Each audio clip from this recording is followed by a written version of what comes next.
6. Do we have any changes to the tentative agenda? I have We have meet with department heads and elected officials. Janelle Nelly Lundquist. Good morning. We're just keeping busy with the end of the fiscal year and I guess I have nothing else to report other than that. Oh, I do have, yes, an agenda. Okay.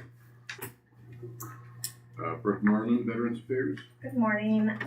I'd like to first thank Dave and Kathy Schnicker at All Star Vagrant Diner for welcoming us to our first coffee and conversation at that local establishment. We had 22 people present at that event, so that was very good. I do have a question for the board, and I'm not sure if this is the appropriate time to ask. I'm just curious about the appeal process for my mileage claim that was denied. I looked in the handbook and didn't see anything regarding that, and you can get me that information later.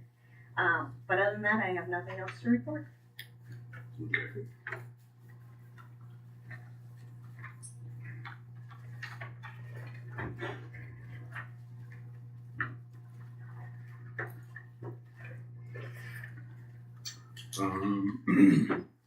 Trent. So, Anything from the attorney's office? so Lisa's in trial upstairs today. It's a suicide by cop one, so might be a little interesting. Then we have this, as you guys know, open records complaint, or no, closed session complaint with the iPad. I'll get a response to that here probably within the week. Everything else is going pretty smooth. Okay, sounds good. Angie Bond, safety. Good morning. Just been keeping busy. Don't really have anything to offer at this time. Okay.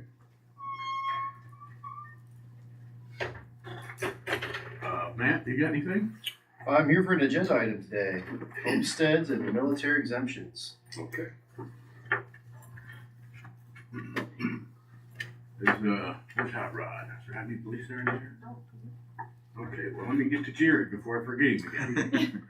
Well, I don't have a whole lot going on today, nothing on the agenda, but we are working through kind of a assembly line of minor subdivisions here. I think we had one that was out for review a couple weeks ago. We had a note for a minor adjustment on that one related to a utility easement. So I think we're gonna probably have that one in free next week, and then I got another one most likely will be ready next week too. That's came in a week or so later, and then probably have another one for you to review to start review here by the end of the week. So just working through that process there. Other than that, nothing to report. Okay. Natalie Steffner, Recorder's Office. Good morning. We too just finished up with the fiscal year, and revenue was up a little bit, so that was nice. Hopefully we will continue. And also just a reminder that the Recorder's Office, nor the Treasurer's Office, Janelle, correct, registers golf carts or e-bikes. Not register an e-bike, even though they go like 20 some miles an hour. I don't know. To be legal, they need to be under 20. Yep. Right, there you go. So Do they some other stipulations, but do they have to register? I mentioned this once to the sheriff. They've got these little boards with the wheel, one wheel, and they stand on them. No handlebars, anything. Amazon says they sell them for their Gold Coast like 35 miles an hour. I can't imagine. so that would technically qualify as a motor vehicle. So anything that goes over 20 miles per hour that's electronically driven. So in my opinion, they need to be governed. Can't go over 20. There's some wattage requirements. I think that wattage is like 1,200 watts. There's a few other requirements, but in the end, a child can't be on an electric motorized scooter or bike that's going 30 or 40 down the roadway. We've had lots of complaints, lots of issues with those. People buy them, they pull the governors off, they allow them to operate as a motorcycle, and a child can't operate a motorcycle. A 14, 13-year-old child can't be operating a motorcycle or anything that's moving that speed. is there anything that says that you have to wear a helmet? No. Okay. Well, actually, I do have, we were just sent something from the DOT and the DNR, and it does depend on the equipment, I guess, itself, but for they're always just recommended. Okay. Kevin Glendale. We've got a lot going, plenty happening. No major news for the board. I think something I want to make the board aware of is this morning we're at 105, 106 at the jail. We took 8 to prison today, so down to 96. But jails across the state are dealing with an influx of inmates. There's some bond reforms and changes made to the conditions for release, how the courts can ROR, so release on their own recognizance, meaning promise to appear without a set bond, how the courts and a judge can use their discretion to lower the uniform bond schedule. In the end, the goal is to reduce crime, to keep those in jail that need to be in jail, and to deter a crime from ever happening. Hopefully that, coupled with the habitual offender changes, will have those long-term effects. But the short term, we are seeing increased jail population, as are all jails. There's a lot of chatter going on about it. But we're down to 96. We're at 29 out of county this morning, but we have room for 5 or 6 to come back today after taking those to jail. So we'll work on getting those back. But just want the board to be aware that there has been an influx in that, and hopefully we'll see the long-term effects of those down the road. Brandon Neal, IT. Just keeping busy, nothing really new to report. Shannon Prado, Emergency Management. Good morning. I just want to touch on the fact that IEMA, or the State Iowa Emergency Management Association, we are really taking a look at what the property tax reform looks like for emergency management. If you've looked at it, you know emergency management is categorized a little bit different.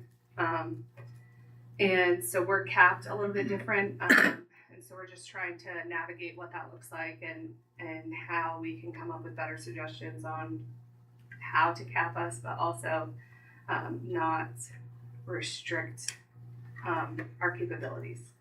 And then I have an agenda item, and I've just been keeping busy like everyone else. Okay. Christopher Miller, Health Department. Good morning. We're also keeping busy. We're gearing up for school to start in the fall, so we have our extra immunization clinics, as well as we have every Tuesday immunization from 8:30 to 4. So anyone that needs to get their kids ready for school for immunizations, just stop in and see us. Thank you. Thank you. Chris Lee, Conservation. Good morning. So regarding the e-bike thing, we get that question sometimes too, is can I ride these on county trails? And we allow e-bikes on like the Flint River Trail as long as they're the type that are the electric assist with the pedals. If it's the type of thing that just has a throttle and you can push on the throttle and head on down the road without using your human power, that's an electric vehicle or a motorized vehicle, like Kevin said, and that is not what we consider allowable on the trail. We don't allow motorized vehicles on the trail. So just to clear that up, we've got a few events coming up. Summer camps are going on out at the Nature Center. So we've got kids in and out of there. It's twice a day now, morning and night. Tomorrow I'm hosting the first of what's probably going to be several called Leadership on the Landscape sessions. So we do a lot of programs for young people. We don't really do a whole lot for adults. So I'm doing a leadership program that's going to be anchored in the local ecology of the forest of Stars Cave. So it's a free program. Anybody that's in a management or leadership role encouraged to attend, but RSVP because spots are limited. And so that's at 7 o'clock tomorrow morning. So idea is go out, go explore these concepts before work, and have you back in your car by 8:30. And then on the 17th, which is coming right up, we have our nighttime creek stomp. That's going to be, if the weather holds, that's usually a huge event. We usually get hundreds of people coming out to that one. I suspect maybe it's because the pools are closed. I know Fun City isn't even open and Vancouver Pool's been closed. We have a lot of people every day coming to Stars Cave and playing in the creek, more so than I've ever seen. So we just encourage people to be careful. A lot of people will come, will park at the parking lot, and then they'll walk the trail back in there quite a ways. They'll go back and they'll stop in the creek by the bridge. these are really off the beaten path, kind of remote areas. If something were to happen, there's nobody around. So, I mean, I'm all for people splashing in the creek. I mean, generations of Des Moines Countyans have done that. That's why that place was protected in the first place, because a bunch of kids love stomping in that creek and like, we should protect this area. They would climb up into the cave too. That's off the table now, but so anyway, I love seeing that. It's cool, you know, seeing the kids, you know, coming out all covered in mud. I think they've built more than a couple rock dams across there, which maybe is an ecological disaster, but I'll deal with that later. The nighttime creek stomp is a guided thing, so come out to that, bring a headlamp, and go explore what you can find in the creek. And then we have the REAP assembly coming up on the 22nd. This is next Wednesday. So REAP stands for Resource Enhancement and Protection. This is the biggest conservation and outdoor recreation program that the state of Iowa has. The state's been allocating about $12 million annually towards it. It's authorized for up to 20, but REAP money has gone to invest in pretty much every conservation and outdoor recreation amenity we have in this county. So Big Hollow, Stars Cave, the Flint River Trail, both inside the county and the city. These are biannual, so these assemblies happen biannually. We encourage anybody that has any interest in conservation and outdoor recreation to come and join us. It's at 10 o'clock Wednesday morning at Stars Cave, and if you RSVP to us, the Partners for Conservation Foundation's footing the bill for a lunch afterwards. So I encourage anybody with interest to come to that. Sounds good. Sarah Marie. Good morning. Just still working on end of fiscal year things and just keeping busy. Nothing really new to report at this time. Okay. Brian Carter, County Engineer. Good morning. We've talked about this a couple different times, I think quite a bit here, but I want to go ahead and just remind everybody, pay attention to the speed limits where you're at, especially out in the rural areas on paved roads. Pay attention when you're coming into cities also. I just had a conversation with West Burlington, and it sounds like they're going to take some steps and leave some of their roads 55, which is obviously where Old 34 comes into their city limits. So these days you can't just take off without paying attention to signs. So I don't know how many counties are doing different things. I know a lot of counties are doing the same thing we are, but I also know, I haven't talked directly to the county engineer, but it sounds like Lee County is going to stay at 55 for a while. I know one other county is. We of course are already at 60, and that's not going to change. That's what the code says. We didn't, we didn't make the decision, so we're just going to comply with the code, and then we'll do the best. Jim and I talked about this last week a little bit. We do have more evaluations to do. We've got to look at curbs. We've got to look at some pavement marking stuff. Rumble strips are a topic, but I don't think those are a big topic. And I've talked to some other guys that have done some stuff in the past, and I don't know that we're going to see any drastic changes, but we still need to put the effort in to double check, especially curb signage. So anyway, just when you're driving throughout the state in general, be paying attention. State roads are the same way. There are a few state roads that they kept at 55 also instead of 60.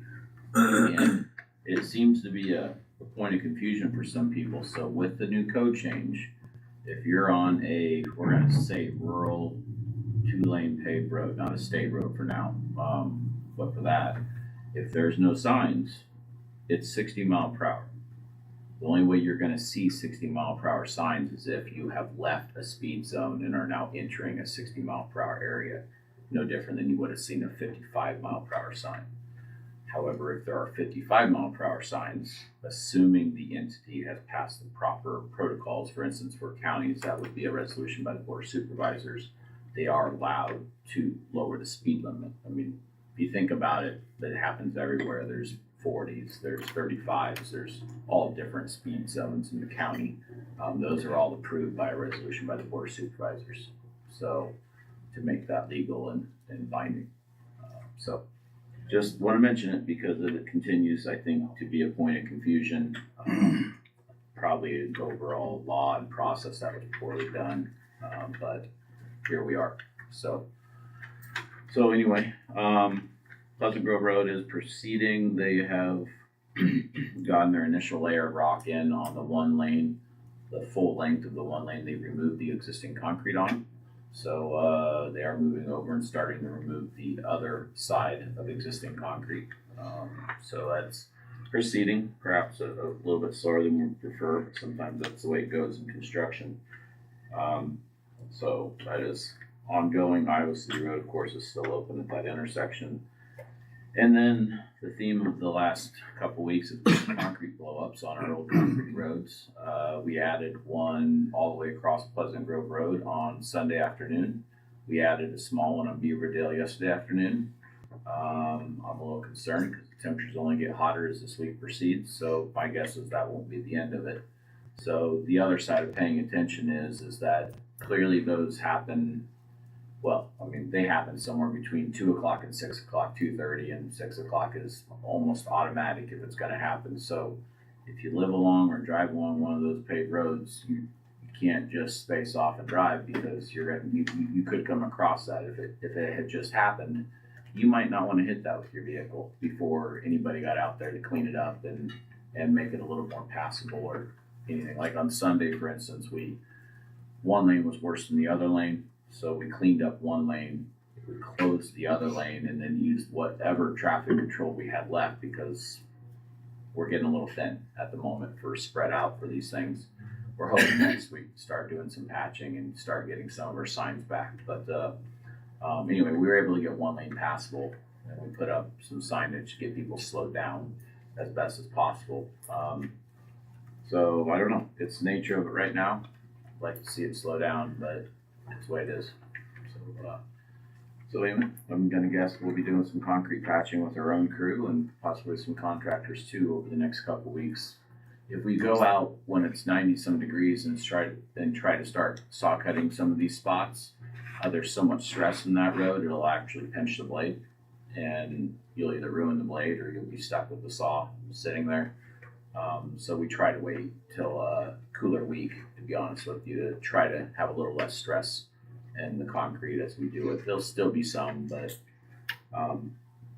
so that's seems to be the way it goes lately for us. Other than that, there's a ton of stuff. I do have a cover sheet of plans I want to get all three of you to sign. That's the bridge for that grant that we talked about. It's ready to, we're not too far off of submitting final plans for that. So we're still targeting a November letting for that. That's the one that's in a bundle with a couple other counties, or with the state and one other county.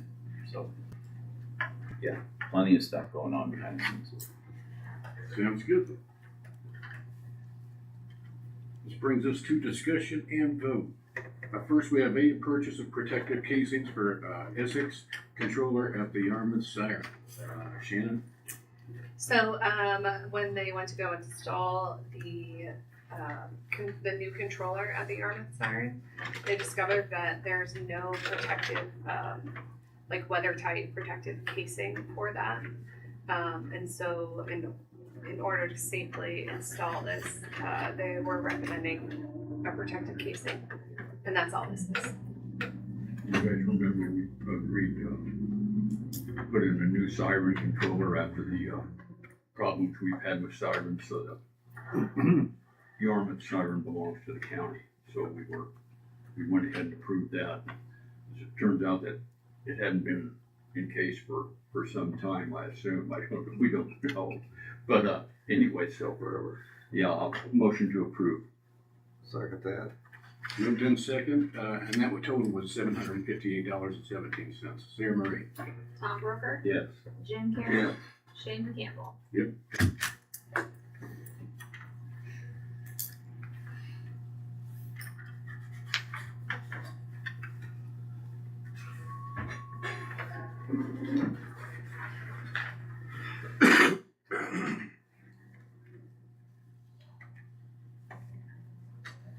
Next, we have Recorder's Office Depository of Funds.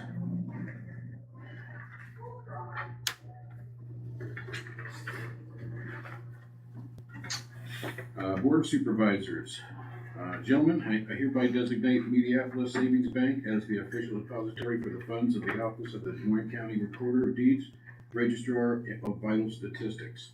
This designation is for the fiscal year July 1st, 2026 through June 30th, 2027. The dollar amount for the maximum amount that may be kept on deposit is $200,000.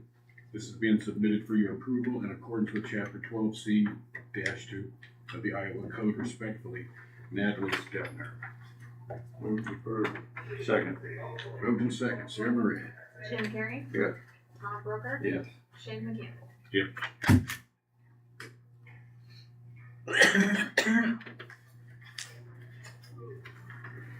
Anything you want to add with that, Matt? Just required to submit that for your approval. Thank you.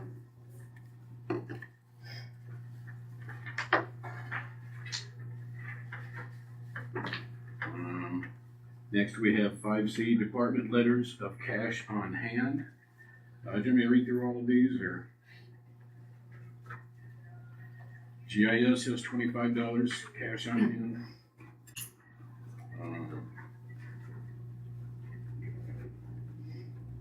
The Moines County Abstract, $999.80.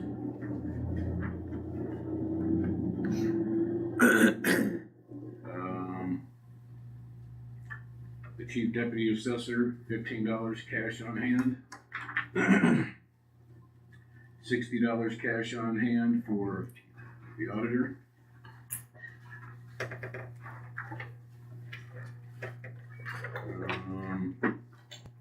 $111.31 cash on hand for the county attorney's office. $25 petty cash on hand for the public health department. $200 cash on hand for the county sheriff. $25 cash on hand for the conservation board, and $90 cash on hand for Brian J. Carter. So that's all of them. Approval. Second. Sarah Marie. Jim Carrey? Yes. Tom Broker? Yes. Shane McCampbell? Yep.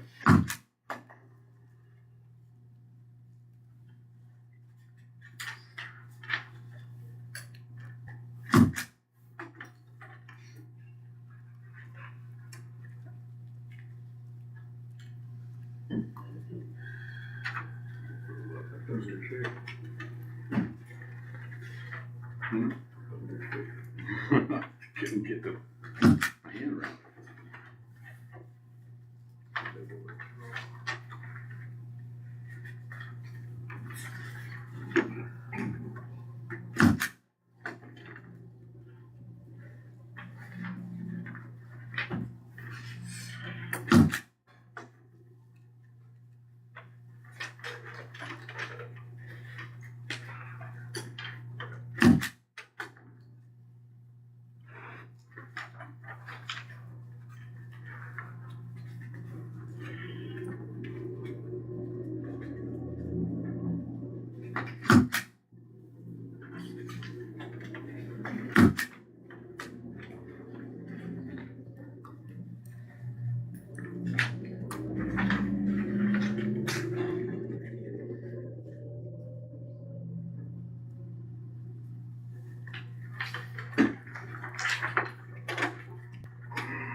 Next we have D, homestead credits and military exemptions. Yeah, that might be mislabeled. We've changed, the latest property tax bill has changed any homestead credits to exemptions. So we're probably still using the old verbiage of homestead credits when in fact they're now exemptions. Meaning the state will not back pay us for that amount of those credits, formerly credits. Basically, it's just a list of the new homestead exemptions that have been applied for. Regular homestead, the 65 and over homestead credits, military credit or exemptions, and then the 100% disabled military credit, which is still a credit. Can I get a motion to approve? So moved. Second. Moved in second, Sarah Marie. Tom Brooker, Yes. Jim Carrey, Yes. Shannon Campbell. Yes.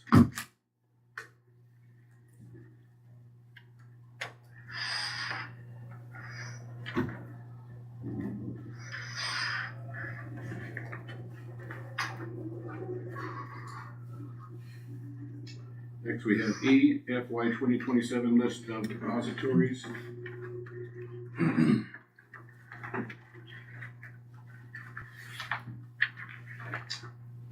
Janelle? And so you want Complying with, code. okay.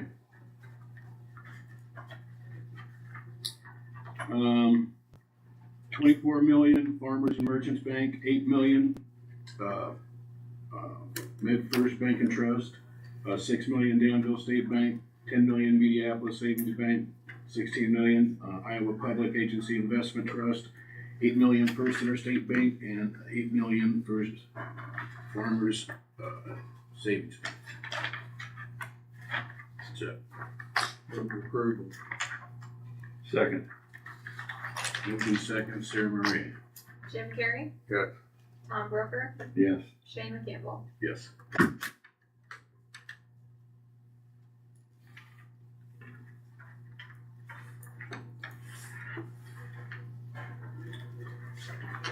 Next, we have 3 personnel actions. One is for the recorder's office and then 3 for the correctional center. First one is for Renee Keller, second deputy for the recorder's office, 67.5 hours unpaid leave, effective 7/5/2026. Can we get a motion to approve? So moved. Second. Moved in second, Sarah Marie. Tom Brooker, Yes. Jim Carrey, Yes. Shannon Campbell. Yep.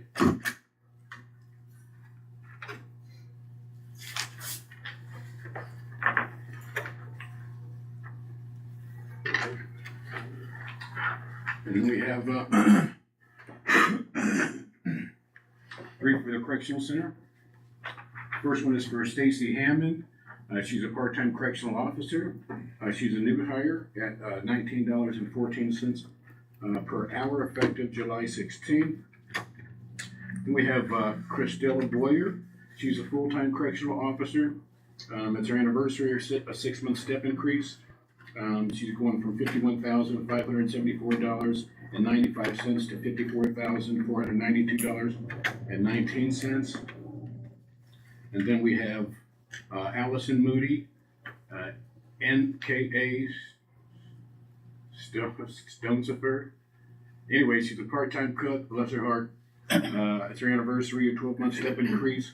Her rate of pay is at $17.94 effective August 2nd, 2026. Can I get a motion to approve all 3? Motion to approve. Second. Moved in second, Sarah Marie. Tom Brooker, Yes. Jim Carrey, Yes. Shannon Campbell. Yep.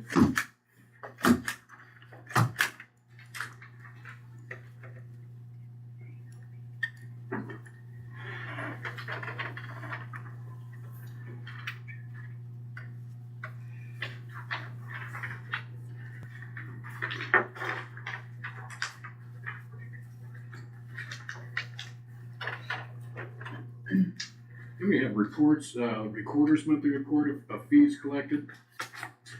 The clerk's monthly report of fees collected, the sheriff's monthly report of fees collected. These will be on file in the auditor's office.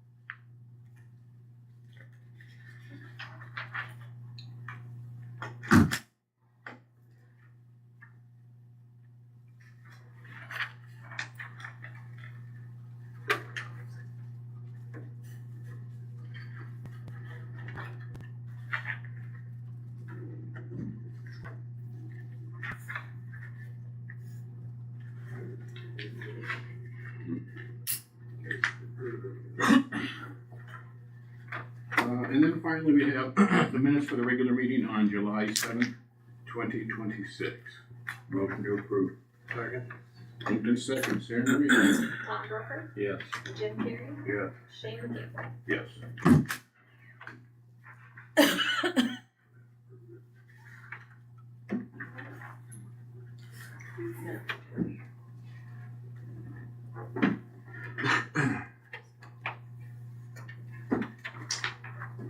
Future agenda items? Committee reports? I attended the Joint Safety Committee meeting. We got an update on mental health training, and the committee got a chance to review the fiscal 26 annual report, which looks pretty good overall. Thank you, Angie. Thank you. Good deal. James? I had a press board meeting. We had pretty good meeting. We had a change of officers, and I got rid of one of my deals on there, and I don't have to. I've done it for the last 12 years, and so that was on financial. Somebody else can do that end of it now. But You're lucky I'm not on that committee. I would have never let you got away. well, it was nice to get away from it. We got new members on there, you know, and when you're sitting there and you're on two committees because you've been there so long, and these new members been on there a couple of years. I said, you know, it's time for them to get into the works on this, and so Scott from up in Louisa County, and then the new member who used to be the auditor down in Lee County. Denise Crazy, well, she's got stuff the board, so we kind of split them up, but we kept the same director, so Deke's been on there for several years. So that's all I had. Good deal. Now brings us time for public input. You can always email us at boardboard@dmcounty.com. That's boardboard@dmcounty.com, or you can call it 319-753-8282. That number again is 319-753-8282. This is your opportunity now. Is there anybody in the audience? Yes, sir. I'd like to make a comment or two. It's a two-parter. Can we have your name, please? Oh, my name's Kenny Matson, Salt Slough Road. Yes, sir. I'd like to know if the county has a Jake brake ordinance or an engine brake ordinance for the semis. I can answer that one, no. There, that was easy. I'd like to have the board of supervisors consider making an ordinance, because in the last 3 or 4 years, there's times when I'm guessing there's probably 30 trucks, semis a day going down our road continuously all day. And like for the power plant, I was told by an employee, they moved 500,000 cubic yards of dirt in there. And if you're familiar with what it looked like before, you'll see it's a small mountain, and on both sides of their lane. And so many of them guys, some of them are good, some of them ain't. You know, they get up on top of the hill from my house, and they hit them Jake brakes, and they got straight pipes on their semis, and they do it all the way down the road till they get past the railroad tracks. And like I said, this has been going on for years. And yesterday I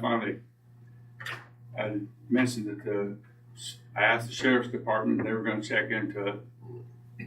And it's evidently they did make some progress, because this morning, and they don't have to do it, but the construction company that's doing all the work, evidently, and Alliant themselves, told them guys to quit using them Jake brakes. And I've had them, not these particular people today, but I've had them come down the road at 5 o'clock in the morning. I'm always up, but there's, my wife or whatever, they may not be out of bed. And they're doing that 5 o'clock in the morning. Well, you know, that's just not necessary.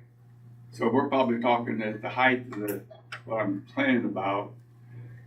There's probably, depends where they're hauling from, but I'm gonna guess between 300 to 400 trucks a day going up and down that road each time, you know. I'm not saying 300 different trucks, but they're hauling dirt, hauling rock, or whatever it is, clay. And I'd like to see the county check into making it's called a Jake brake or an engine brake, make the effort to make an ordinance, because a lot of counties have, a lot of cities have that. They got brakes, you know, they can use the brakes. I guess that's about all I can complain about right now.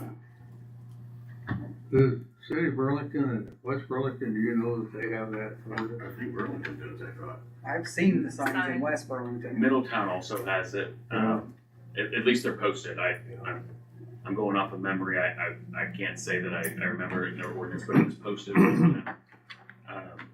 Yesterday, we took a call from Mr. Mattson, and we made contact with Alliant Management and the construction management, and just expressed the concern. Usually we have a lot of success with leadership on these situations. Typically they want to be good neighbors, but it's also a request that can wear off. But they agreed to put a memo out to all drivers and everybody coming and going to reduce speed. It's an unposted area, which that kind of jumped out to me. Maybe some consideration on posting speed there, but they were engine braking quite a bit there, so they requested no engine braking going down that hill or in the area at all, and just to reduce speeds overall. I'm glad to hear that there was a response to that. They said they were going to put that memo out and make that request and just enforce it internally. But how long that lasts, I can't say. But at this point, I guess I would also look at saying we might want to look at a speed restriction on there. Unposted 60 miles an hour without doing an actual study does seem pretty fast on Sullivan Slough to me. I have a question for you. Yes, sir. What can we do, if and when they do make the ordinance, what can we do to enforce it so I don't have to call you guys 18 times a day? I don't want to put the cart in front of the horse, but any ordinance, it'd be patrol based, and if there was a complaint, we'd come down there and we'd sit, we'd monitor, we do that all the time for speed and other issues. But if somebody did it, then we'd pull them over and it'd be a simple misdemeanor, it'd be a citation. Typically that spreads really fast through all the drivers that are coming and going and saying. Yeah, as soon as they see a squad car, they're gonna slow down. Yeah. What's the grade on that, Brian, do you know? Pretty steep, but I do not know it off the top of my head, no. But it's up there. But it, how far, how many? Couple thousand feet? More than that? Well, I mean, I'm sure it's at least a 5 or 6% grade down. I mean, you're basically dropping down the bluff. You're just doing it on a paved road in an area, but I mean, that's what you're doing, is heading from the top to the bottom. I do not know off the top of my head how steep it is, but it's fairly steep. We might want to have a work session on that, whether an ordinance or a speed limit, or have the county engineer and the sheriff and the county attorney might forecast an ordinance, we're gonna do something like that anyway. We might as well start have a discussion on that. Well, I was thinking you could review the other ordinances, in our area.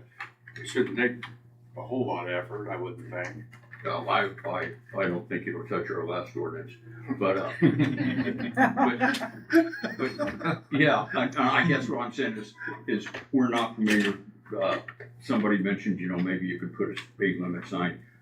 Just get some input from the local people, from secondary roads, from the sheriff, the county attorney telling us what we can do, can't do, and get an idea so that the board can look at it. It might not take very much to do that, but we kind of have it. We'll need to do a discussion on it, and we don't like to do that. Have all the department heads and everything. That will probably run them off about the same as one of Brian's presentations. So, yeah, I think, a work session, it'll be on the agenda when we put it on, I would think we could get it on in the next week or two. Couldn't we, Sarah? Yep. Yeah. So if you'd like to attend, you'd be more than welcome. It's a public meeting. The Where's same it as, it could be right here. It's the same as the meeting, only we can't vote. We discuss things, but we can't take a vote because to vote on something, it has to be on the agenda and published 24 hours ahead of the meeting, typically Friday afternoon or Tuesday meeting. So will that be in the paper a week in advance? Well, if it's an ordinance, we have. I mean, the meeting. The meeting, If I get a chance to show up, It'll be on our website. that don't do me any good. I'm completely electronically illiterate. You're a smart man. I'll tell you what, what's your phone number? If you'd rather not say it, you can come up here and tell me after the meeting. And I will see that somebody gives you a call and tells you when that work session. I don't know anybody in Monday. I can give it to you right now. We do have quite a following on YouTube. Okay, what's your phone number, Kenny? 319-750-6589. 750-6589. Yes. Kenny You can leave a message. If you get in the phone book and look up my name, you can't leave a message on that phone. Okay. Kenny, in the meantime, if it starts back up again, just give us a call and we'll try to maintain contact and get voluntary compliance out of it. Hopefully. Use an unmarked car, that's where you get a little action out of it. Well, and you can set my driveway at no charge. We don't have a charge we can actually right now.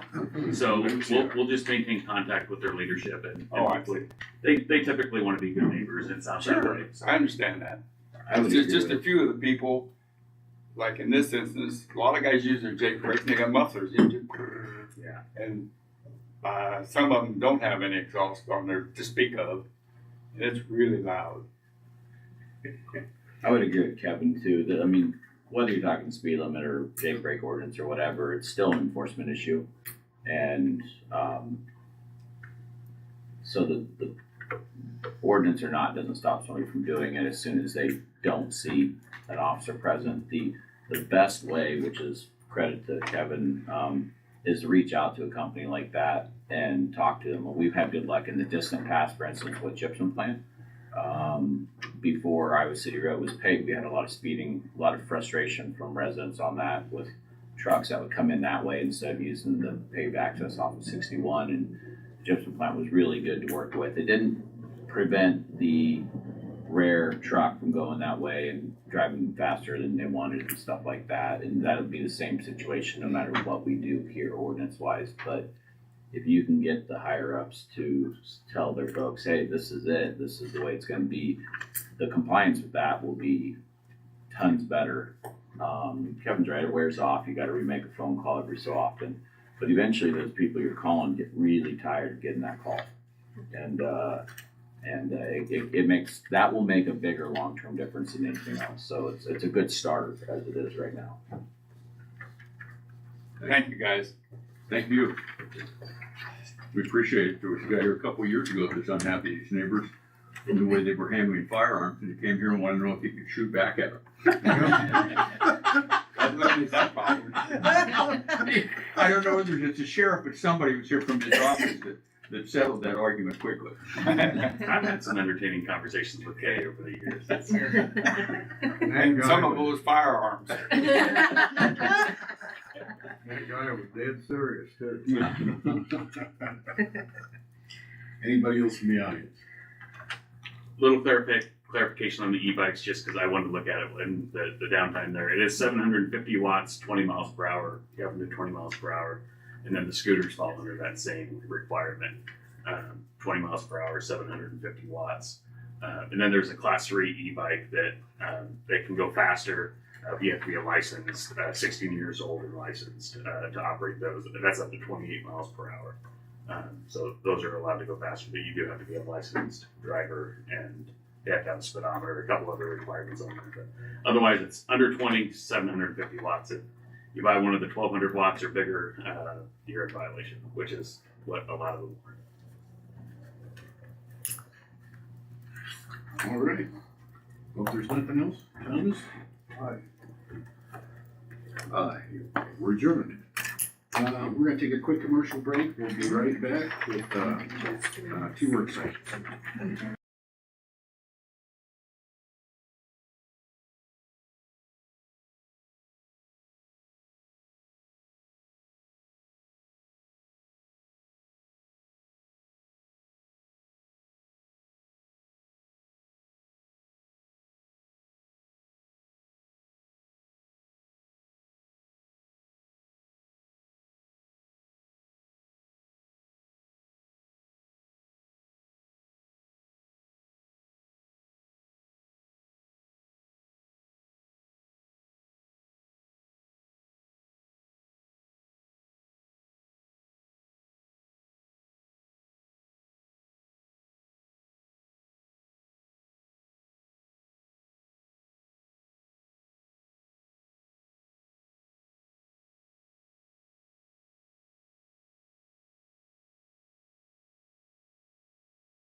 session. Our first one was, it's for J&M Displays for their yearly permit.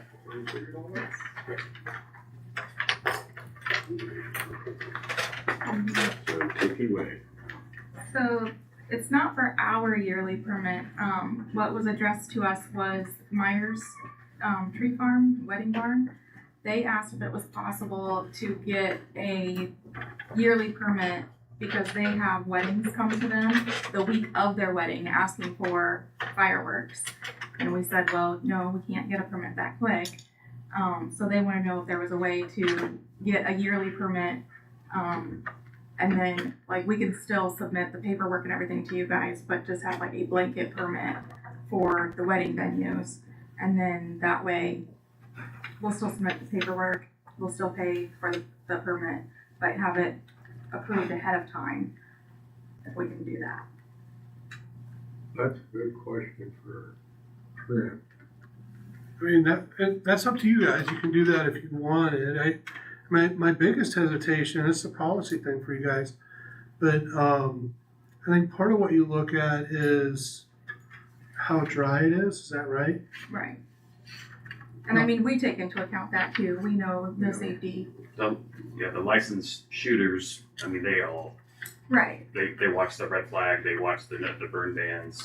Yeah. But yeah, that would be the concern. I mean, it would, a license could still be approved a week or two in advance. Yeah. And still a burn ban's not in effect and could come into effect that Friday or Saturday before, Yeah. potentially. Right. So, I mean, that might be a little bit of a concern, but really, I mean, it's kind of a concern with all of them, and they're very aware. I think it even says on the license, right, that Right. unless there is a burn ban in effect, Right. so they're to monitor that. Right. And we would still contact the fire department and dispatch ahead of time as well. Do you have any problem with that, Sheriff? As long as it's not a violation of code, I mean, we're in a special situation here with J&M being a company that operates out of Des Moines County, and there's a lot of licensed shooters and people that know what they're doing. As long as there's not an issue with the fire department, which would be the Minneapolis chief, I have no issue with it if it's within law. Yeah. I don't have a problem with it at all. I think it's a great idea. But, I wanna make sure that I mean, look into nothing it. we can do, I check, check that out for us. Yeah, I can look into that. What's that? I can look into that and see Yeah. if we can do it and what it takes for us to do that, if that's something you guys want to do. Yeah, currently Iowa doesn't have any laws, state laws like that. Illinois does. We are trying to get Iowa to be a state license, to have to be 14 days in advance from getting permits, but that isn't a thing yet. We're also trying to get it to be a certified shooter as well. So Iowa also doesn't have to be a certified shooter, but we require our shooters to be certified. So, How do you say, Myers asked you to do this? yes. We So do have some other venues in town, so we if we did do, that, so we would like we that. would like that. I'd like to add them on too. Right, right. And so we would also like, so 34 Raceway also has had Yeah. some issues with rain dates. Mhm. And then they wanted to get, fireworks going again. And I was like, you didn't give me enough time. I can't get you on the books Yeah. fast enough. You'll have to pick a different date. So, they wanted me to consider them as well. But I wasn't going to bring that up this session. I was going to bring it up on another one. But if we're going to discuss other venues, might as well throw 34 in the mix. Because I'd hate to have that just for one venue when we've got other venues that. Right. I mean, I've had to turn down quite a few bride and grooms because of, Yeah. not being able to get them approved fast enough. I don't want that. I have no problem with this at all. I assume we could fix this with a resolution. I would, yeah, I'm pretty sure. I mean, I'll look, If but you could write a resolution, we could probably get it through next week. I think the only thing I would add is that on the applications we always get, it does say licensed, or It does. so that it does because I'll be honest with you, I would have had to read the code to say they are not required to be licensed. So it sounds to me like the board can approve an unlicensed permit for an unlicensed shooter, or a permit for an unlicensed shooter.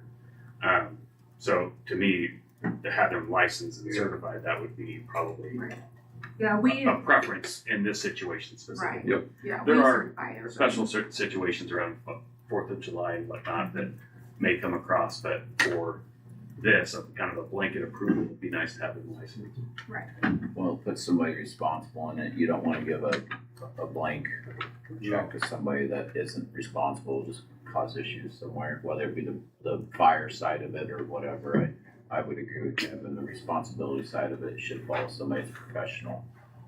And that's, all your shooters are, All of ours this are would be, trained. this would be a permit for J&M, the way I understand it, for them to, without having the, last minute We have tell about 8 people they can't have. shooters out there too. We have well more than that. Yeah, it's a lot more than that. Yeah, across the state, we have about 1,400. How many? 1,400 1,400 across the state, yeah. Wow. Right here in this vicinity, there's quite a few of them. We have about 8 in Louisiana. We have 14 in Minnesota, 1,400 in Iowa, It's a lot of about 20 in Hawaii. In Moines County, you've got Quite a few. 22. Quite a few. I Quite a don't few. know. Okay. Des Moines County, I don't I was know. gonna say, I know There's a few. 7 or 8 of them here that live right in this Yeah. county. Yeah. But if you could come up with a, resolution. Yeah. Referencing that. I don't think so. That'd be great. Sounds good. All right. Thank you. Okay, thank you. Thanks, Nina. Thank you. Don't ramble on. Thank you guys. Which goes into our next meeting, which is, conservation, regarding the sale of mineral rights. Chris Lee. So US Gypsum has requested, or has provided us with a purchase agreement for mineral rights. So the agreement does not sell the park, it's just selling mineral rights underneath the park. It's about 148 acre area underneath Big Hollow. The bulk of it is underneath Big Hollow Lake, actually. It's kind of the east end, the upper end of the lake, big section underneath there. They already own mineral rights under a large portion of the park already. Actually, it'd be the sections just north of this. They purchased the mineral rights for these back in 2018 or somewhere around there, I think. So this agreement outlines kind of the approximate acreage, the purchase price, which would be $1,500 per acre. What this does is it gives USG a year to determine how much of that area they want, if any. So it's just a purchase agreement. It's not a actual sale yet. And so if it basically operates as a real estate sale. So the county has to go through the real estate process, do a public hearing, and then resolution approving the sale. But then USG has a year to execute on the contract, is basically how that works. If the purchase does close, the USG receives perpetual rights to mine those minerals underground and access them through underground. And then there is some caveats in there that they have a long-term option to purchase up to 10 acres of surface land in the future if it becomes necessary for, say, ventilation or a service shaft. And it gives them a year to do surface boring to determine that the minerals are actually down there and get it. I won't necessarily go through it page by page. There's just a couple things I will point out, and I'll talk with USG about it. So most of Big Hollow is encumbered by Land and Water Conservation Fund restrictions because we use federal money to either purchase the land or to develop it. So I did get comment back from the National Park Service, which is the federal entity tasked with administering the Land and Water Conservation Fund. They said they don't have an issue with the contract. They just pointed out a couple things. One, if USG does ever exercise the right to purchase surface land, that's going to trigger a conversion, in which case there's a whole process that the National Park Service will have to approve the sale, and then the purchaser will have to, or there'll have to be an agreement put in place to replace the parkland. So, so there's a whole rather long administratively bureaucratic process, as you can imagine, to deal with that. Talking to USG, they didn't think that this was going to be the type of place where shaft would be needed, and frankly, they'd be putting it through the lake if that were the case anyway. The way the land is laid out in there, there's really no access. It's a pretty remote area, so I don't really see any issues with that.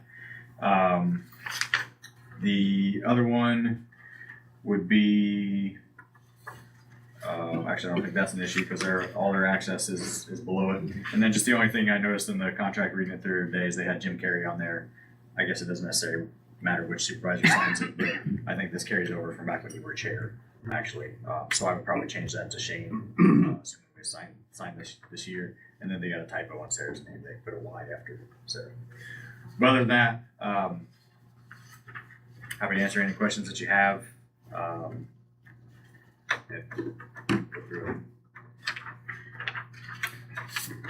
have a quick question. Have you asked them about their general operations, like when they typically do their blasting and stuff? I don't have any problem with this, so this isn't counter to it, but I'm not sure you want anything happening on peak times of your campers being, I don't know when they do that kind of work, but you might just want to make sure none of their underground off, because I have talked to some folks that live in that area and they say that they can feel every so often, not all the time, like vibration or something. Yeah. True or not, I don't know. You might want to just say, okay, how do you do your regular business? Because they work 3 shifts when they're busy. Oh yeah. So, I mean, the last thing you want is middle of the night with campers and they're expanding. I don't know when they do that, but you might want to look into that or some type of an agreement. About earthquakes, yeah. So keep yourself from having some calls that you can't explain initially, because nobody's gonna be thinking about that. Right. I mean, when that'll happen someday. Yeah. So, I don't know. Yeah, I guess this is the first I've heard of anybody ever actually noticing that somebody's down there. I don't know how true it is. I have talked to a landowner in that area that claims that on occasion they can, in the past at least, have felt or heard or whatever. I'm not saying that's from blasting. I'll look into that. May not be a real thing, but I want to mention it. I don't have any problems with this, but I want to clarify something, just to make sure we're all on the same page. This is the executive summary of the July 1st meeting of the Des Moines County Conservation Board. And it reads, USG Mineral Rights Agreement. The board approved proceeding with the sale of mineral rights to USG per the purchase agreement, contingent on proceeds from the sale being deposited into the Conservation Reserve Fund.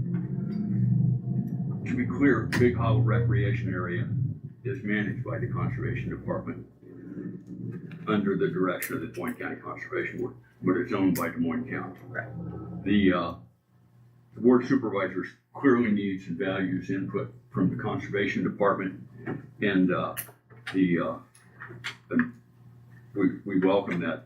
But the Conservation Board has no power to place stipulations on county financial transactions.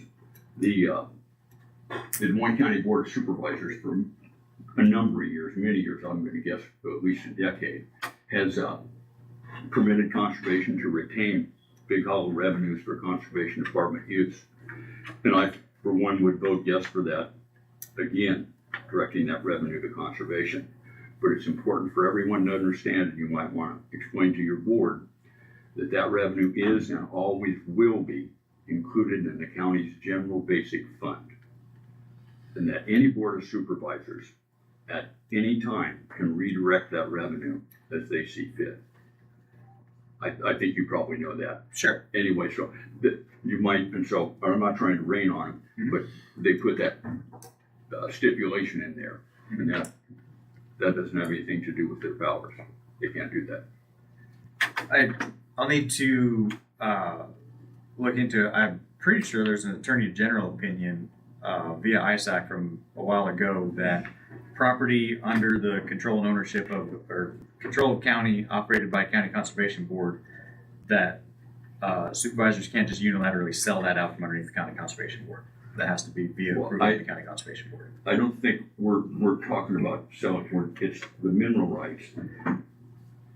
And we're not doing anything that's going to affect you. What I'm saying is the revenue, because you get revenue from the other parks. Sure, yeah. We voted to give you, and that can be taken away by any board of supervisors at any time. And I mean, even the big hollow. I'm not saying that, Yeah. and that's, and we have no intention, or obviously, you know, if we were gonna sell Big Hollow, that would be a deal. But we are not, this is mineral rights, there's already a mineral rights agreement in effect. I'm just saying that they cannot stipulate where the proceeds of that transaction go. So are you suggesting that if approval of the sale, that money's gonna go to the general fund? I'm saying it belongs to the general fund. Sure. The money you got from it this year belongs to the general basic fund. When we agreed, because I was on that board as well, when we agreed to give you the proceeds from the revenues from Big Hollow. At that time, I'm sure somebody mentioned that we vote on that. Yeah, A year from directing now- it to the conservation fund is your prerogative. Yes. In the we put it in the conservation reserve fund. Right. The next board, this board, any board can say, for whatever reasons, we're gonna redirect that, we're gonna give it to just put it in the general fund, we're gonna give it to the recorder, who knows what. I'm just saying that the board is the only one that can make the direction on where that money is allocated, because it is and will always be, according to Iowa code, that is revenue for the general basic fund, because it's county property. Sure. Okay, I thought maybe your board wasn't aware of that, and none of them were here, but you might, like I said, you got the revenue from the other parks a couple, 3 years ago. Yeah. Anyway, and you got that from a board of the supervisor vote. Yeah, and the Big Hollow revenue is established under a resolution that was passed by the county board of supervisors so back they in passed a resolution 14 or something like that. Yeah, and so and that's completely your I prerogative. have no idea, that's exactly what I'm just trying to say, is that they can put that stipulation on it, but it doesn't mean anything. Sure. I think what the conservation board was coming from is they don't have any interest in consummating a real estate sale, which is basically what this is, even though it's mineral rights, it's not selling surface stuff. They have no interest in that if those dollars aren't going to come back to the conservation department.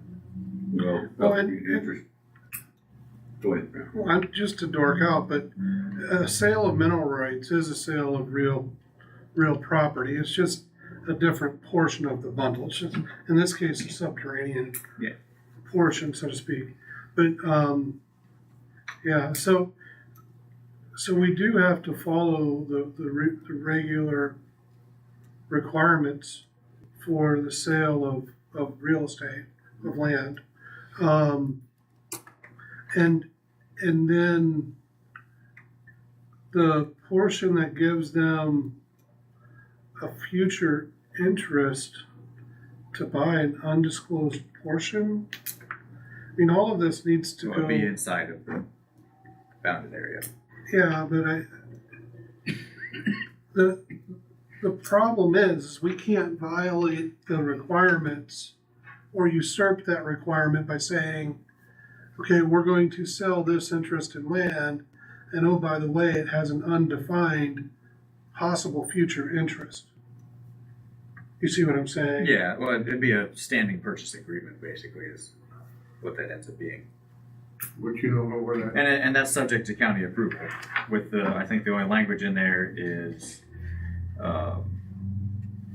basically the county can't unreasonably deny it. If the county had good reason to deny it, say, this is covered by a land and water conservation fund easement or that kind of stuff, then I think that falls completely within the county's authority to deny that sale of surface land. You follow me?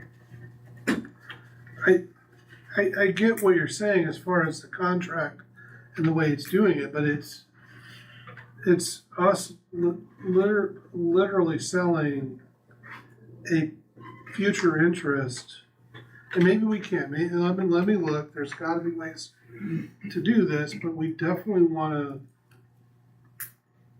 we wanna make sure we cross all the i's and dot all the t's. Yeah. Because that, especially that portion, I mean, we can put out to the public and we can have people come and bid on these mineral rights. And I don't know where we find out who may be interested. Probably nobody else, frankly, but we at least need to be able to say we've contacted at least 3 different possible, purchasers, or give notice, publication notice for people that, hey, we're trying to sell the mineral rights to this property, right? And then that's one property interest. As far as an undefined future interest, I don't know if that's a game, Is that stopper included in or the not, but Is that's, that included in the current agreement? That they have, that they can buy X number of acres I'd have if to they go- need it? I didn't think it was. I'd have to go back and look at those. That's been. I don't remember that being in there. I don't, and it's been long enough, I can't remember. Yeah. but that surface area in order to put in a shaft, that whole portion, I get if they're going to a farmer and that would be standard, right? We're just not some run-of-the-mill farmer. Right. Yeah. Well, Yeah. We don't know where that piece of land would be either. Right. They can say, Right. they can start out, we want it here, but then end up wanting it over here. Right, because, and I get why they have that language. They don't know what they need till they start Yeah. digging, and then all of a sudden, hey, this rock shifted, I don't know, I mean, maybe Brian knows. But The rock's not moving. yeah, I mean, I don't, That I can tell you. but so yeah, they don't know, and I get why they want that language. I just think that we get into this really hard spot as a county when we're saying, hey, we're gonna sell this nondescript future interest in real property. That even if we have a right to deny, but it's a limited right to deny, it wouldn't hurt to find out whether that was the existing contract or not. That might solve some of the problems. And so you might want to look at that. No effect on my point. I'm just saying, they can't direct the revenue.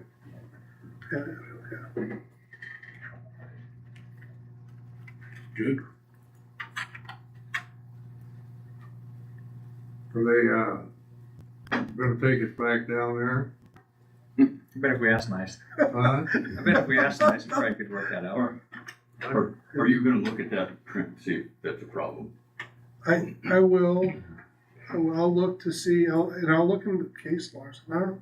It's just such an unusual thing, right? Because as a general rule, I mean, I don't know. We could sell a future interest in land. So, say if we wanted to sell with the Douglas Street property, say somebody made an offer that they wanted to buy it, but it would revert if they used it for underwater basket weaving. I don't know, right? We can do that. We can, but it would have to be something that's available to the public. When we give this exclusive future interest that's not defined, it gets a lot dodgier. It gets more complicated for me because if they put it out here and they want it in this spot here, you don't, all of a sudden, you might be selling something that's landlocked. Then you're gonna have to make concessions so they can get out there and do the work. Yeah. You know, then there's gonna have to be easements on our park property. Well, and that's where the approval process comes in. It says the final location of any land purchased shall be subject to the approval of the seller, which approval shall not be unreasonably withheld. And so if they're looking at putting something out in the hinterlands and we say, well, this is going to require easements and road access and utility and all that kind of stuff, that probably is well below the threshold of unreasonably withholding. Like, we're not going to sell this particular stuff. But if it's immediately along the road and it's not even falls under the jurisdiction of the Land Water Conservation Fund grants, maybe then they make the the argument that that's an unreasonable withholding, but I think, anything that's going to affect the Park Service, plus if they do it, they're going to be up against the federal government as well, because they're going to have to reconcile everything with the federal funds that paid for a lot of that park. I mean, you gotta remember, this is their agreement that they proposed. Yeah. We can counter, and it doesn't mean they get everything they want if it doesn't work legally for us. I mean, in theory, you could just give them the right to come do soil borings. Now, there's a risk to that, because they're gonna spend money on the soil borings, but they obviously think that risk is worth it, because they're trying to do an agreement up front. But if the overall uncomfortable legal position is that it's undefined, you could give them a right to come in and do soil borings with no attachments to anything going forward, and then come up with a definition of the location. They would be, again, out on a limb, but I'm gonna guess they've been out on a limb with some other landowners that weren't willing to do something somewhere. I mean, that's part of their business model, and they need this to proceed. We want them to proceed. We want them to have all the gypsum they can find. So there could be something different constructed here that just handles in different stages. I don't know. That's just my as a possibility. For a big employer, I'd hate to see them fold up because they couldn't buy some gypsum. Well, they're making their way That might that happen way. down the road with some of these farmers out there. They're contacting landowners south of the Apollo 2. I've had a call or two from some other landowners, so that's the direction they're heading at the moment. But they've gone other directions too. I'm told they're looking at securing 100 years worth of mineral rights. Yeah, they're trying. I know years ago they said at one point that they thought they had for sure 30 plus years. That was before any other, whenever that was. So I'm sure that they're doing exactly that. That's their business model. Well, when they built it, they said we got enough for 50 years, And maybe that's what I'm remembering as an initial statement. I was in high school then. So it's been 30. That means you're well out of minute. No wonder they got to buy more. Getting thin down there. You open yourself up. When I was in high school is all you gotta say. Yeah. That's, we're trying to do some, Been a long time ago. do some checking on that. I'll check, and maybe you can ask them or shoot an email, see if that's something that they would be interested in. Just initially, just have rights to bore for, just to see what's there. I mean, that might be for everybody involved. They might prefer that, right? To be able to look first. Well, they're not going to prefer that, because this agreement would give them guarantee that what they find they can buy. So they're not going to prefer that. They know there's gypsum. They just want to know there's enough there to be there safely, because it's not just a matter of whether it's there. The thickness has to be right, because the way they've got the mine designed, they have columns gridded through the entire thing. It's an amazing place to see. I thought it was really cool to keep the stability for the overall, geotechnical thickness. There's more gypsum left down there than what they've already mined because of So they're using 40 gypsum 60 foot for. columns. Oh, they just blast around the columns. They leave a column, and it's like a checkerboard. Every 40 feet. So So the gypsum's its own infrastructure. Yeah, you don't want to drive around without headlights, because you'll run into one.